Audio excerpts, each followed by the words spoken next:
हरे कृष्णा। सभी वैष्णव भक्तों को सादर प्रणाम है। तो जैसे कि आप सभी को पता है कि देवउठनी एकादशी आने वाली है और देवउठनी एकादशी के दिन क्या क्या होता है। उस दिन तुलसी पूजा होती है और साथ में खाटू श्याम का जन्म दिवस भी आता है, प्राकट्य दिवस भी आता है। तो हम जानेंगे उनकी रहस्यमयी कथाएं। खाटू श्याम जी को तो आप सभी जानते ही हैं और मानते भी होंगे, लेकिन क्या आप जानते हैं बर्बरिक से खाटू श्याम बनने की रहस्यमय कहानी? अगर नहीं जानते हैं तो आइए चलते हैं, हम आपको बताते हैं। खाटू श्याम बाबा के दर्शन आप में से कई लोगों ने किया होगा या कई लोगों के दिल में इनकी कृपा पाने की तमन्ना होगी, लेकिन क्या आपको मालूम है कि कौन है ये खाटू श्याम बाबा और बर्बरिक से खाटू श्याम बनने की रहस्यमय कहानी? कहाँ है खाटू श्याम का मंदिर? राजस्थान के सीकर जिले में खाटू श्याम जी का मंदिर है। इस मंदिर में देश भर के लोग बाबा को अपनी गरज सुनाने पहुँचते हैं। मान्यता है कि एक बार जो लोग बाबा के दरबार में कदम रख देते हैं, बाबा उनकी सभी मनोकामना जरूर पूरी करते हैं और बाबा की उस पर कृपा बनी रहती है। आप जानते हैं खाटू श्याम बाबा की कहानी? कौन है खाटू श्याम बाबा? धार्मिक ग्रंथ के अनुसार खाटू श्याम बाबा की कहानी महाभारत काल से जुड़ी है। खाटू श्याम कोई और नहीं, महाबली भीम के पोते और घटोत्कच के पुत्र बर्बरिक हैं। कहा जाता है कि इन्होंने सिर धड़ से अलग होने के बाद भी महाभारत का पूरा युद्ध देखा था। भगवान श्री कृष्ण ने महाभारत युद्ध के दौरान बर्बरिक का सिर दान मांग लिया था, जिसे उन्होंने सहस्त्र दान कर दिया।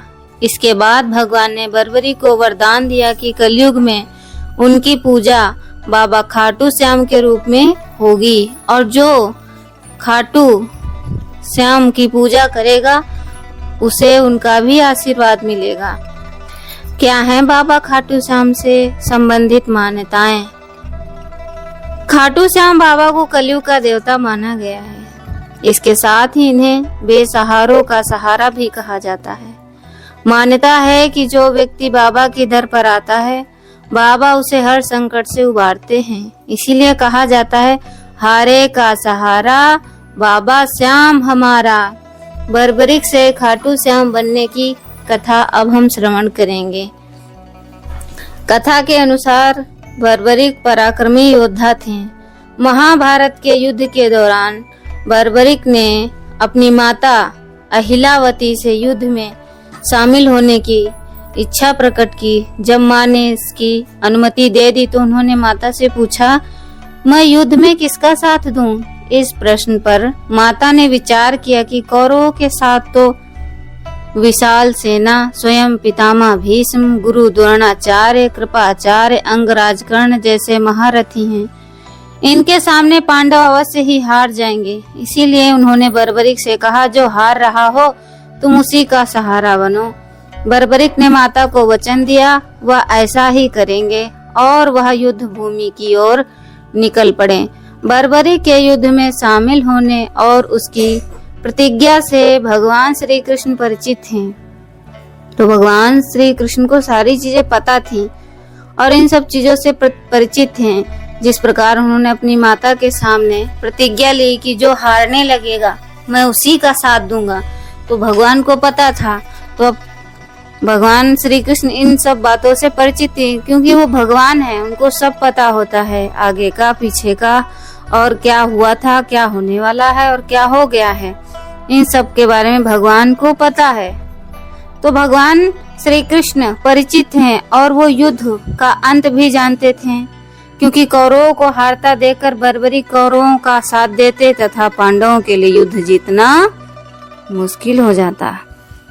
इस पर भगवान श्री कृष्ण ने ब्राह्मण का वेश धारण करके बर्बरिक के पास पहुँचे और उनका शीश दान में मांग लिया। बर्बरिक सोच में पड़ गए कि कोई ब्राह्मण मेरा शीश क्यों मांगेगा। यह सोचकर उन्होंने ब्राह्मण से उनकी असली रूप के दर्शन की इच्छा व्यक्त की। भगवान श्री कृष्ण ने उन्हें अपने विराट रूप का दर्शन दिए। इस पर उन्होंने अपनी तलवार निकालकर श्री कृष्ण के चरणों में अपना सिर अर्पित कर दिया और महाभारत युद्ध को देखने की इच्छा प्रकट की। इस पर भगवान श्री कृष्ण ने बर्बरी के शीश को युद्ध भूमि के समीप ही सबसे ऊंची पहाड़ी पर शोभित कर दिया, जहां से बर्बरी पूरा युद्ध देख सके। यही जगह खाटू नाम से प्रसिद्ध है। साथ ही उन्हें वरदान दिया कि कलयुग में उनकी खाटू श्याम बाबा के रूप में पूजा होगी। उनकी पूजा करने वाले को भगवान श्री कृष्ण का आशीर्वाद मिलेगा। माँ को दिए गए वचन के अनुसार तुम हारने वाले का सहारा बनोगे। लोग तुम्हें तुम्हारे दरबार में आकर जो भी मांगेंगे वो तुम्हें मिलेगा। तब से उनको हारे का सहारा खाटू श्याम हमारा नाम से गूंज होने लगी। खाटू